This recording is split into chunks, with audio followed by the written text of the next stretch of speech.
Irmãos, minha palestra tratará nesta noite sobre o caso White. Na verdade, não é simplesmente sobre Ellen Goldwhite, mas sobre este livro, tá? Minha intenção nesta breve palestra é despertá-lo para adquirir este livro. O pastor Joaquim de Andrade vai ver se consegue trazê-lo amanhã. Ele vai lá na editora Reflexão, ver se busca. O pastor Elias Soares talvez vai trazê-lo também. Então, a partir de amanhã, você já vai ter como comprar esse livro, tá? É um livro espetacular. Quando eu li esse livro, pastor Rinaldi Filho, eu imaginei do nosso saudoso ancião lendo esta obra. Ele ia vibrar, porque é uma obra que ficou muito bem feita, muito bem apurada, documentada, né? E vale a pena você ler, o caso White. O adventismo, irmãos, precisa ser realmente exposto. Ele precisa ser colocado no seu devido lugar, porque não é uma seita como qualquer outra. Ela tem as suas, digamos assim, peculiaridades e periculosidade, principalmente para nós evangélicos.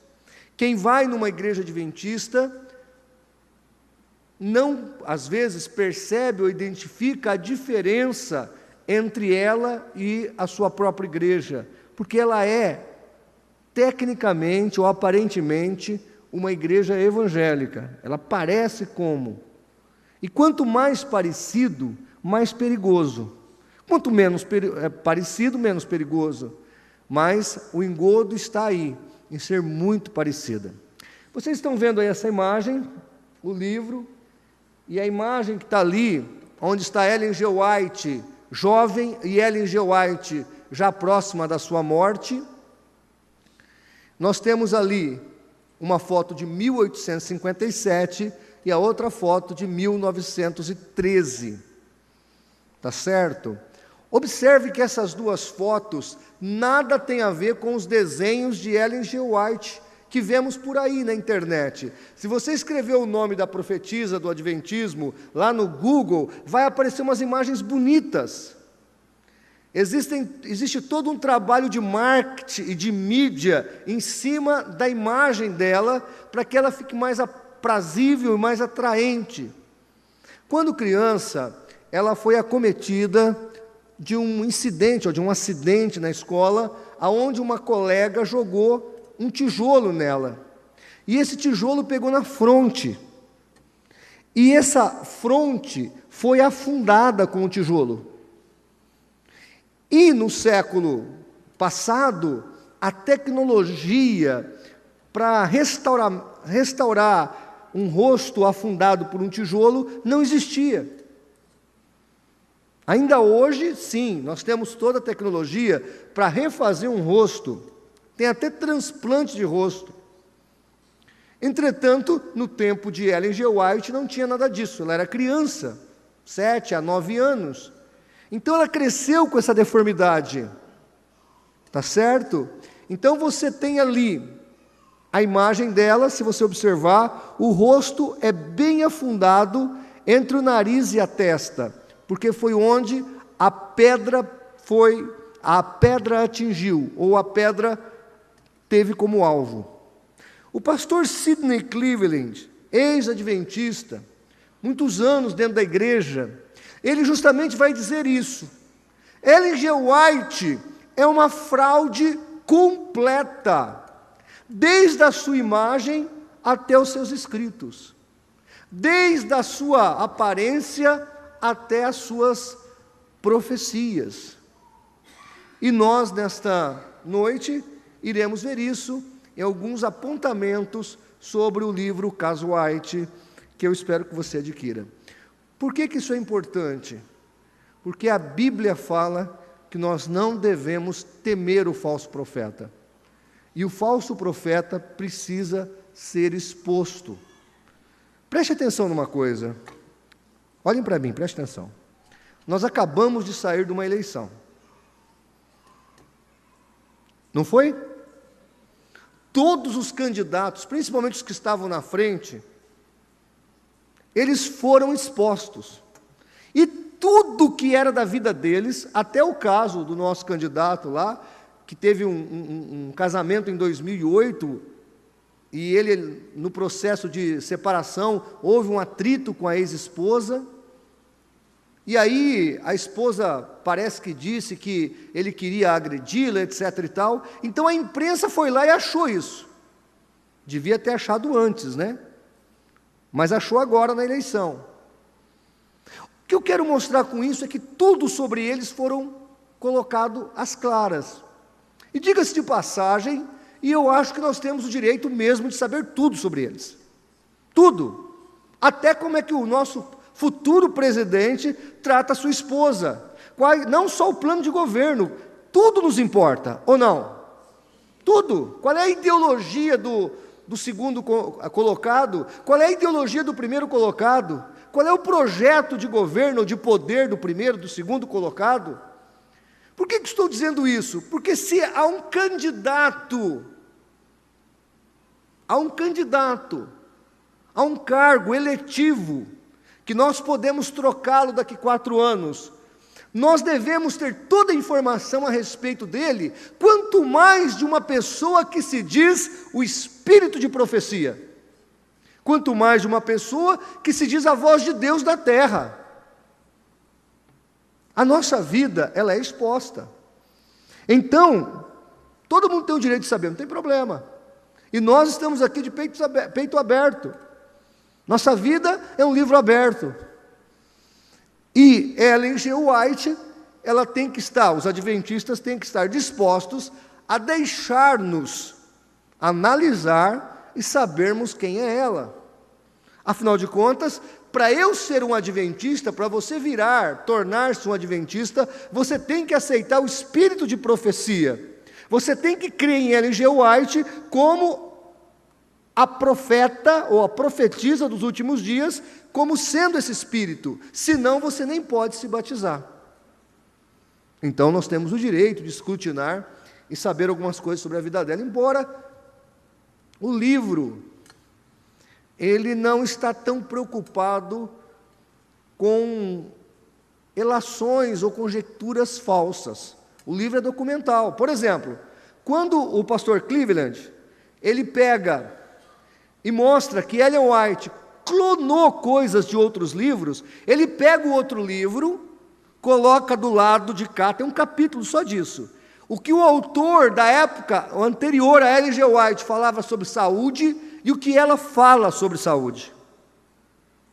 Então veja, não é uma acusação leviana, é uma prova documental. Uma prova documental.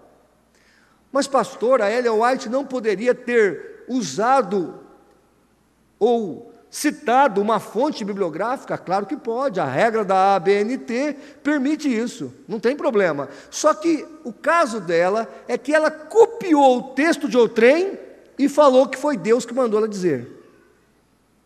Aí está o problema. Então ela copiou o texto de outrem e falou, foi Deus que mandou eu dizer isso, isso, isso sobre saúde.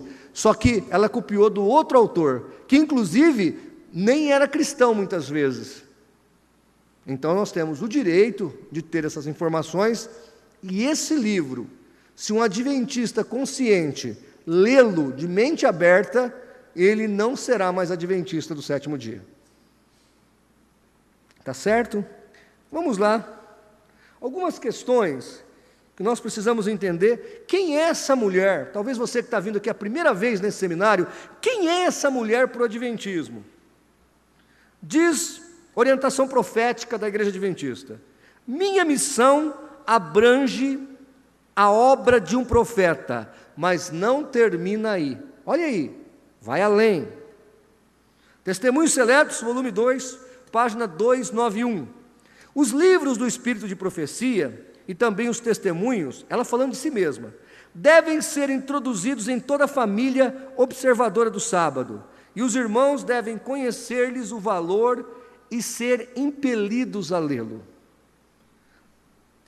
Idem, testemunhos seletos, não são só os que abertamente rejeitam os testemunhos, ou os que alimentam dúvidas a seu respeito, que se encontram em terreno perigoso. Desconsiderar a luz equivale a rejeitá-la. Então ela está dizendo que se alguém dentro da igreja adventista tentar rejeitá-la, essa pessoa está num território perigoso. Continua no primeiro dos escritos, página 258. Disse meu anjo assistente: ai de quem mover um bloco ou mexer um alfinete dessas mensagens. A verdadeira compreensão dessas mensagens é de vital importância. O destino das almas dependem da maneira em que forem elas recebidas. Então, veja que o que ela escreve, o que ela fala, o que ela diz, o que ela ensina, o que é colocado por ela, não é apenas uma literatura secular, trivial, que a gente vai ali analisar. É uma literatura a mais. Tá certo? Eu posso ou não relevar aquilo que foi dito. Não é assim que é dentro do adventismo. Os escritos, o que ela fala, o que ela diz, as informações que ela presta nas suas escrituras, são tão sagrados quanto. Aí um adventista falou assim para mim: pastor João Flávio, qual é o problema de Ellen White ser a luz menor que conduz à luz maior? Aí eu falei para ele assim: meu amigo, eu te respondo com uma outra pergunta. Para que eu preciso de um farolete ao meio-dia com sol a pino, num dia de céu azul? Imagine eu saindo no meio da estrada, no meio do centro da cidade, com um farolete aceso, tendo sol a pino e o céu azul. Faz sentido? Ele falou: neste caso não. Falei: pois é. Se eu tenho a Bíblia, eu não preciso de L.G. White. Eu não preciso de ninguém. Como disse Lutero e como dizia a Reforma, somente as Escrituras Sagradas. Nada mais. Nada mais. Prosseguindo. Idem. É o testemunho seletos. Quanto mais eu for exaltado, tanto mais diminuirá a fé dos testemunhos do Espírito de Deus. Os que têm confiança posta em si mesmo, hão de reconhecer sempre menos a Deus nos testemunhos dados pelo seu Espírito. Olha que jactância. Continua ela no Testemunho Seletos, volume 2. Nos tempos antigos, Deus falou aos homens pela boca dos seus profetas e apóstolos. Nestes dias, lhes fala por meio dos testemunhos do seu Espírito. Não houve ainda um tempo em que mais seriamente se falasse ao seu povo a respeito da sua vontade e da sua conduta que se deve ter, ou da conduta que se deve ter, ou que este deve ter. Então vejam que ela não tem um pingo de pudor em falar que fala-se mais hoje por ela do que se falava pela Bíblia Sagrada e pelos profetas bíblicos. Um outro livro em inglês dela diz assim, ou da Igreja Adventista: A Mensageira do Senhor. A Mensageira do Senhor é o livro. No texto de Hebreus 1:1, onde consta: havendo Deus antigamente falado muitas vezes e de muitas maneiras aos pais pelos profetas, a nós falou nesses últimos dias pelo Filho. Nos fala hoje de modo diferente, ou seja, pelos escritos de Ellen G. White. Deste modo, não devemos mais consultar a Bíblia quando quisermos ouvir a voz de Deus, mas devemos procurar entender a Deus falando ou falar pelos escritos dela, a chamassem de a Mensageira do Senhor. Revista Adventista, fevereiro de 1984. E os adventistas dizem que nós tiramos esse texto do contexto, mas não, é fato, está aí. Nisto cremos, dizem os adventistas. Ellen White foi inspirada pelo Espírito Santo. Seus escritos, produto de inspiração, têm aplicação para os adventistas do sétimo dia. Negamos que a qualidade ou grau de inspiração dos escritos de Ellen G. White sejam diferentes dos encontrados nas Escrituras. Isso precisa de interpretação? Está claro para você isso? Pelo que está escrito aqui, Ellen G. White é inferior ou não a palavra de Deus? Ela é inferior ou não? Não, pelo que está escrito aí, não. Não, está escrito que Ellen White foi inspirada pelo Espírito Santo e seus escritos, produto dessa inspiração, dizem os adventistas, tem aplicação para os adventistas. Negamos a qualidade ou o grau de inspiração dos escritos de Ellen White sejam diferentes dos encontrados nas Escrituras. Então ela é inferior à palavra de Deus? Não, está no mesmo nível. Heresia. Devemos rejeitar os escritos de Ellen G. White? Olha o que ela mesma fala sobre os seus escritos. Ellen G. White. Se os testemunhos, termo comum para os escritos de Ellen White, não falam segundo a palavra de Deus, rejeite-os. Repito, se os testemunhos escritos, não falam segundo a palavra de Deus, o que nós devemos fazer? Rejeite-os. E a minha intenção aqui nesta noite é que este conselho de Ellen White seja seguido por vocês e por mim. Vamos lá, a Bíblia versus Ellen White, ou Ellen White versus a Bíblia. Aqui já é citação deste livro, tem um capítulo só para isso, tá? Presta atenção aí. Estava Adão com Eva, quando ela foi tentada a comer da árvore do conhecimento do bem e do mal? Essa é uma pergunta. Onde estava Adão? Estava junto ou distante de Eva? Diz Patriarcas e Profetas, página 56, edição de 1890. Sem receio, ela o apanhou e comeu. Com as mãos cheias do fruto proibido, ela procurou por sua presença. Ele, Adão, lamentou por haver permitido que Eva se afastasse do seu lado. Então a ideia da cabeça de Ellen G. White, o Adão estava catando coquinho. O Adão estava catando coquinho. Aí veio lá a serpente, seduziu Eva, e depois quando ele chega, ele vê aquela situação, ele fica com dó dela e acaba comendo do fruto. Sabe, irmãos, quando eu era novo convertido, sem conhecimento teológico, eu até imaginava que era algo desse tipo tinha acontecido. Mas olha o texto de Gênesis 3:6. Diz assim a palavra de Deus: e viu a mulher que aquela árvore era boa para se comer, e agradável aos olhos, e a árvore desejável para dar entendimento. Tomou ela do seu fruto e comeu, e deu também ao seu marido, e ele comeu com ela. Aí o texto hebraico está deixando claro que quando a tentação aconteceu, Adão estava do lado de Eva, ladinho do outro. E aí os adventistas que gostam de arrotar, que conhecem o hebraico, podem consultar o hebraico de Gênesis capítulo 3, versículo 6. A ideia do texto é clara. A tentação aconteceu aos olhos de Adão. Eva foi tentada aos olhos de Adão, tanto que ela come e logo em seguida o seu marido come.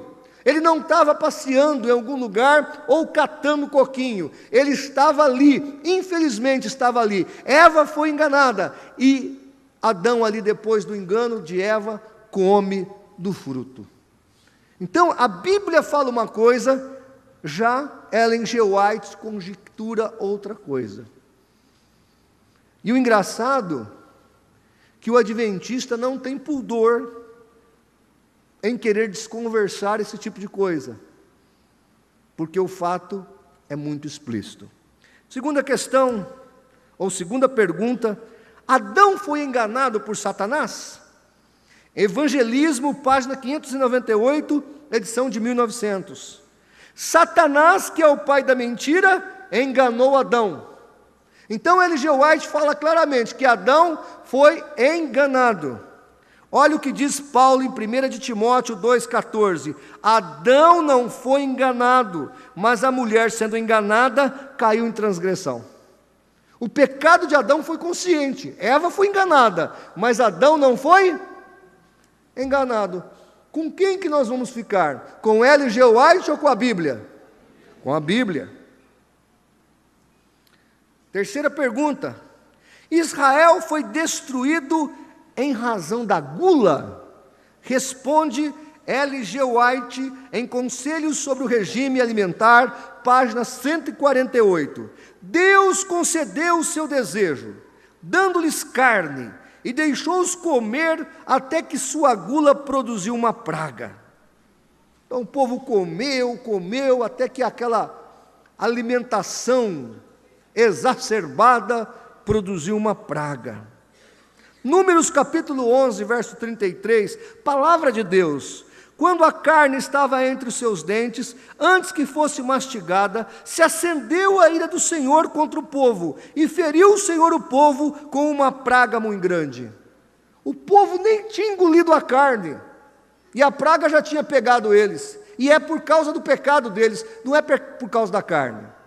Porque os adventistas, eles têm um negócio com a carne vermelha. A Ellen White chega a falar que a carne vermelha incita o ser humano ao pecado. Está vendo, pastor Edson Miranda? O senhor que gosta daquelas picanhas mal passadas, o senhor vai pecar muito desse jeito. Então veja, uma coisa não tem nada a ver com a outra. Claro que a gula é pecado. Claro que a gula é pecado. Mas o texto não fala de gula. O texto fala de desobediência à palavra de Deus. Está certo? Não de gula, mas de desobediência. Se você ler toda a história do povo de Israel, você vai ver que eles eram obstinados, idólatras, insubmissos. Por isso que eles padeceram muitas vezes no deserto. Não porque eles comiam muita carne. Aliás, o judeu sempre foi carnívoro. Comia muita carne. E a Bíblia fala lá em Gênesis 9, que tudo que mexe, nós podemos, se mexer, a gente pode matar e comer. Está lá em Gênesis. Tudo que se move na terra. O homem, quando foi criado, ele era herbívoro. O homem não comia carne. Podia comer de todo fruto. Depois do pecado, o homem passou a comer carne. E enquanto não houver redenção completa, glória a Deus pelo churrasco. Amém? E Paulo falou, com ação de graças fica mais gostoso ainda. Amém? Irmãos, associar minha vida espiritual, porque eu comi uma carne, porque eu comi um churrasco, até poderia Ellen G. White, ou qualquer escritor, escrever sobre o perigo de se comer muita carne, porque realmente ingerir muita carne pode realmente causar problemas para a saúde. Agora, associar isso com vida espiritual tem nada a ver, é até uma blasfêmia. Na África, um fígado de boi por dia, para cada pessoa que passa fome, a fome seria extinta na África. Um fígado de boi. Então associar comer um pedaço de carne com pecado é a pessoa passar fome, porque as nações não querem compartilhar, porque você não quer compartilhar com o seu próximo. Agora não tem nada a ver de vez em quando, viu, pastor Edson Miranda? Fazer um churrasco não tem problema, não, né? E isso não tem nada a ver com gula. Podemos ter a certeza da nossa salvação? O adventista tem um problema com isso, porque Jesus está fazendo o tal do juízo investigativo agora em 1844.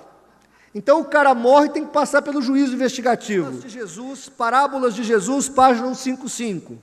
Aqueles que aceitam o Salvador, conquanto sincera a sua conversão, nunca devem ser ensinados a dizer ou sentir que eles são salvos. Olha que blasfêmia, que falta de fé. Eles não podem dizer que são salvos, porque a salvação nossa não tem essa de juízo investigativo, salvação bíblica. 1 João 5,13, estas coisas vos escrevi a vós, que credes no nome do Filho de Deus, para que saibais que tendes a vida eterna. Aquele que crê em Jesus, tem a vida eterna. Quem crê na vida eterna aqui, levanta a mão. Quem crê na vida eterna, dá um amém bem forte. Amém. Aqui, na igreja de Cristo, nós temos a certeza da salvação. Não tem essa de juízo investigativo, não. Não tem pseudo-espírito de profecia. E quando nós morrermos, imediatamente estaremos na presença de Jesus. Filipenses 1, de 21 a 23, nós estaremos com Cristo quando o nosso corpo tombar. Aí, pastor Edson Miranda, ministros do Evangelho, pode comer carne? Conselhos sobre o regime alimentar, página 345.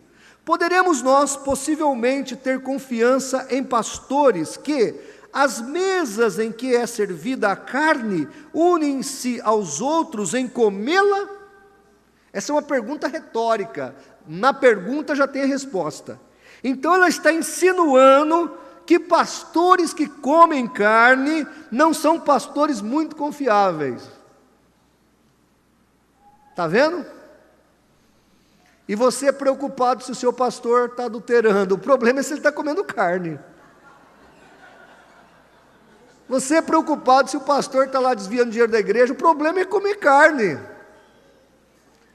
Olha que absurdo. Lucas 22:15. E disse-lhe: desejei muito comer convosco esta Páscoa antes que padeça. O que você fazia na Páscoa? Comia cordeiro. Quanto de cordeiro comia? Um cordeiro inteiro. Que maravilha! É bom ser crente. Deus manda a gente comer um cordeiro inteiro. No dia da Páscoa, Jesus comeu carne. Jesus comia carne. Agora, eu não vou confiar em Jesus como meu pastor? A Ellen White falou que pastor que come carne não dá para confiar nele. Tem cada coisa, irmãos. Depois o Leandro Quadros faz aqueles videozinhos bonitinhos dele, vem com aquela, né? Esses apologistas papagaios que ficam imitando aí o pastor Natanael Rinaldi, não sabem nada. Eu não estou nem falando do que disse o pastor Natanael Rinaldi. É um pastor que esteve mais de 20 anos dentro da igreja adventista. Ele está dizendo que isso é uma coisa ridícula. E é ridículo. Se naquela época tivesse profetas dentro da igreja adventista, alguém chamava essa mulher e falava: minha filha, vai procurar um médico, porque essa pedrada que você levou quando criança está te gerando alucinações. Para com isso. Mas em 1860, 1870, aquele povo todo embotado, todo mundo com medo dessa mulher, ela começa a dominar as vidas das pessoas. E aí dá nisso. A Bíblia fala: não temam o quê? O falso profeta. Não temam o falso profeta. Alguém falou assim para mim: o senhor não tem medo de praga desse povo? Meu irmão, se praga de falso profeta pegasse, eu estava morto. O pastor Joaquim de Andrade estava esturricado. Se praga de falso profeta pegasse, o pastor Natanael Rinaldi não tinha vivido 88 anos. Praga de falso profeta não pega, se transforma em vitória e bênção. Tem crente que tem medo de praga de falso profeta, tem crente que tem medo de macumba. Meu irmão, não tenha medo de falsos profetas. Continua, estou acabando. Quem colocou a imortalidade no coração do homem? Olha que interessante. Olha o que a Ellen White fala no Grande Conflito, página 534. Satanás ordenou a seus anjos que fizessem um esforço especial a fim de inculcar a crença da imortalidade.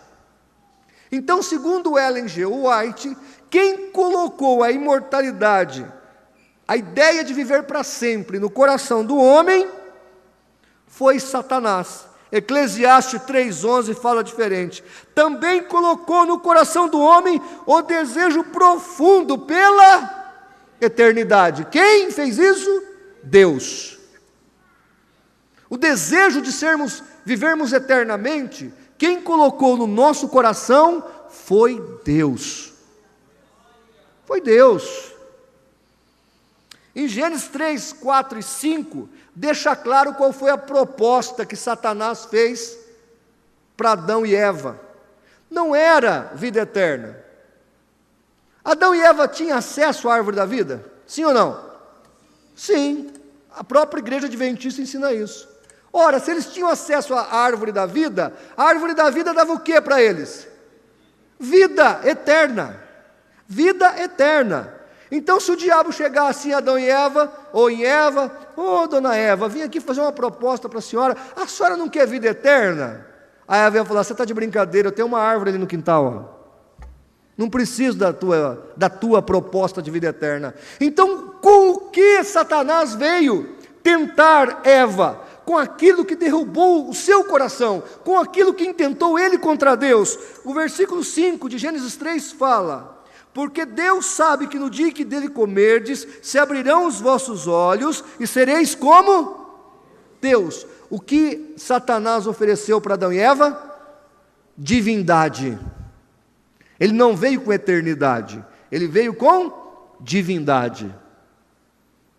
Não simplesmente eternidade, porque eternidade, vida eterna, Adão e Eva já tinham. Aliás, o pecado gera morte. Adão e Eva tinham pecado? Não. Então tinha como gerar morte no paraíso antes do pecado? Não. Sem morte, nós temos o quê? Vida eterna. Então não havia nenhuma possibilidade do diabo vir tentar Adão e Eva com imortalidade, porque eles já tinham. Na verdade, Ellen G. White fala isso para usar como sarcasmo contra as igrejas evangélicas e protestantes que sempre ensinaram a imortalidade da alma. Deus não ama as crianças más? Diz Ellen G. White, o Senhor ama as crianças pequenas que tentam fazer o certo, e Ele prometeu que elas estarão em seu reino, mas as crianças más, Deus não ama. Apelo à Juventude, página 61. Ela continua na página 41 aqui.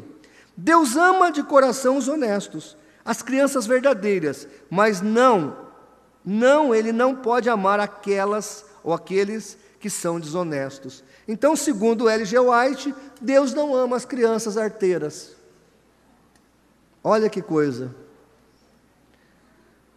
A palavra de Deus diz diferente, Mateus 5, 44, 45 e 48. Eu, porém, vos digo, amai os vossos inimigos, bendizei os que vos maldizem, fazei o bem aos que vos odeiam, orai pelos que vos maltratam e os que vos perseguem, para que sejais filhos do vosso Pai que está nos céus. Porque faz que o seu sol se levante sobre maus e bons, e a chuva desça sobre justos e injustos. Sede vós, pois, perfeitos, como é perfeito o vosso Pai que está nos céus. Deus ama todas as pessoas, sejam elas boas ou más. Aliás, quando Ele nos amou, nós éramos ainda bons ou éramos maus? Maus. Deus, está lá em Romanos 5, Deus nos amou quando éramos ímpios ainda. Mateus 19, 14 fala que das crianças é o reino dos céus. E essas crianças que ele falou em Mateus 19, 14, o pai delas, como ele disse em João 8, 44, eram filhos do diabo. Então essas crianças deveriam ser netas do diabo. Mas não, Jesus disse, dos tais é o reino de Deus. Seu filho pode ser arteiro, mas ele é de Deus. Quando ele ficar mais digamos assim, consciente, começar a entender o que é certo e errado, aí como está em Romanos 7, 9, ele vai ter que entender que ele morreu, que ele está em pecado, e ele tem que aceitar Jesus como Salvador. Mas aí ele não é mais criança. Eu estou terminando agora com essa. O dia da expiação, no ano de 1844. O problema é que esse dia, segundo eles é o Yom Kippur, não caiu no dia 22 de outubro. O pastor Cleveland escreve todo um capítulo sobre isso. Quanto às datas de Páscoa, do Yom Kippur, são as seguintes. Segundo os judeus caraítas, no ano de 1843, o Yom Kippur caiu numa quarta-feira, dia 4 de outubro. E exatamente a mesma data, segundo os rabínicos. No ano de 1844, caiu numa segunda-feira, 23 de setembro, tanto para os caraítas quanto para os rabínicos. Levítico 16, do 29 ao 30, diz: Isso vos será por estatuto perpétuo. No 7º mês, aos 10 dias do mês, afligirei as vossas almas. Nenhuma obra fareis, nem o natural, nem o estrangeiro que peregrina entre vós. Porque aquele dia se fará expiação por vós, para purificar-vos, e sereis purificados de todos os vossos pecados perante o Senhor. Olha que interessante, esse dia sempre cai no final de setembro e começo de outubro. Nunca no final de outubro. Olha aí, para vocês terem uma ideia, o Yom Kippur caiu em 2010, 18 de setembro. 2011, 8 de outubro. 2012, 26 de setembro. 2013, 14 de setembro. 2014, 4 de outubro. 2015, 23 de setembro. 2016, 12 de outubro. 2017, 30 de setembro. 2018, 19 de setembro. Agora o próximo ano, 2019, 9 de outubro vai cair. 2020, 28 de setembro. Nunca, desde a época de Cristo até hoje, nunca o Yom Kippur foi comemorado no final de outubro. Nunca. A data que os adventistas colocam, o Yom Kippur, que seria o dia da purificação, que Jesus teria entrado lá no Santíssimo, na presença do Pai, como acontece aqui, o judeu entrando no Santíssimo no dia do Yom Kippur, não aconteceu no dia 22 de outubro. Só por isso já acaba com a principal doutrina da Igreja Adventista, que é o tal do juízo investigativo. O pastor Cleveland escreve aqui umas 30, 40 páginas, mostrando a evidência desse fato. Estou terminando. A natureza humana e divina de Jesus morreram na cruz? Manuscritos 44, escrito de 1898, diz Ellen White: a divindade sofreu e sucumbiu sob a agonia do Calvário. A própria Ellen White se contradiz. Na carta 32, escrita em 1899, a divindade não sucumbiu sob a agonizante tortura do Calvário.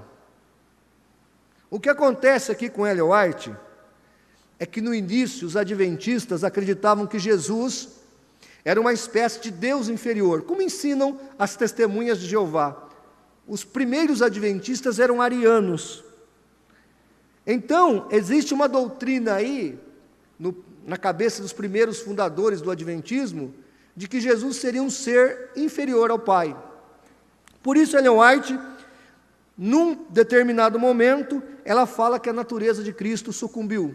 Na outra, ela fala que não, porque havia esse conflito na cabeça dos primeiros adventistas. Agora, se ela é o espírito de profecia, e se ela fala pelo dedo de Deus, há um grande problema aí, porque ela fala que a divindade sofreu e sucumbiu na cruz, e outrora ela fala categoricamente o contrário, que ele não sucumbiu e que ele não sofreu na cruz.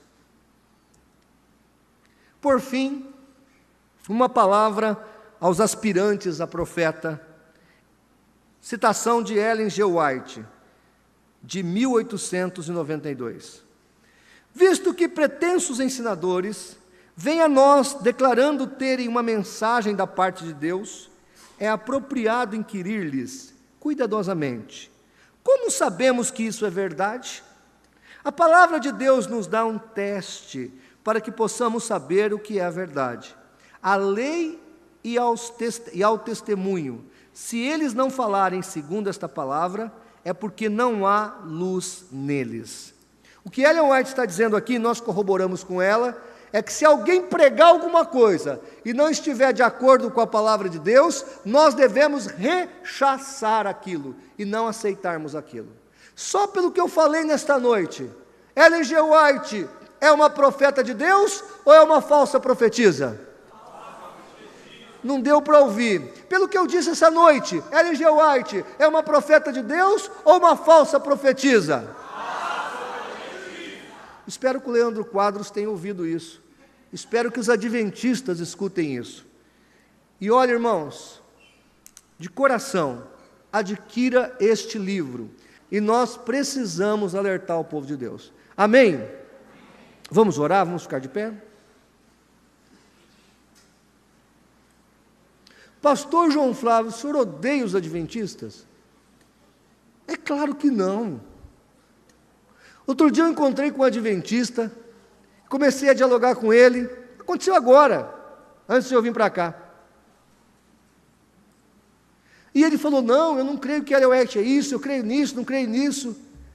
Eu falei, que bom. Ele falou, por quê? Você está certo. É isso mesmo que você tem que crer, dessa maneira. Mas não é assim que a sua igreja crê. Manda os documentos. Aí eu mandei. Aí ele respondeu assim para mim, puxa, pastor João Flávio, eu lamento por alguns posicionamentos da minha igreja. Então tem coisa que até o adventista que está lá dentro não sabe.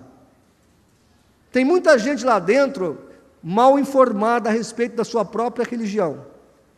É por isso que eles odeiam tanto o Centro Apologético Cristão de Pesquisas, porque o cacp.org.br recebe 1 milhão de acessos por mês.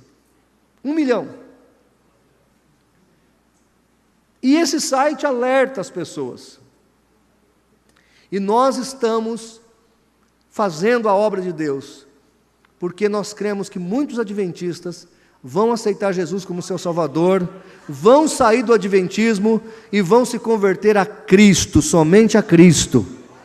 Eu creio nisso. Vamos orar? Senhor nosso Deus e nosso Pai, nós oramos agora, ó Deus, pela tua igreja, para que ela acorde e se torne uma igreja evangelística, uma igreja que prega o teu evangelho. Também oramos, ó Deus, por aqueles que estão perdidos no mundo sectário, pelos membros das seitas, no caso desta noite, pela Igreja Adventista do Sétimo Dia. Tem misericórdia, Senhor, daquelas pessoas e que a tua salvação os alcance. Se alguém aqui tiver parente, ó Deus, envolvido com essa seita, que a tua graça salvadora o possa atingi-los, possa alcançá-los. Senhor, essa é a nossa oração, no precioso nome de Jesus. Toda a igreja diz amém.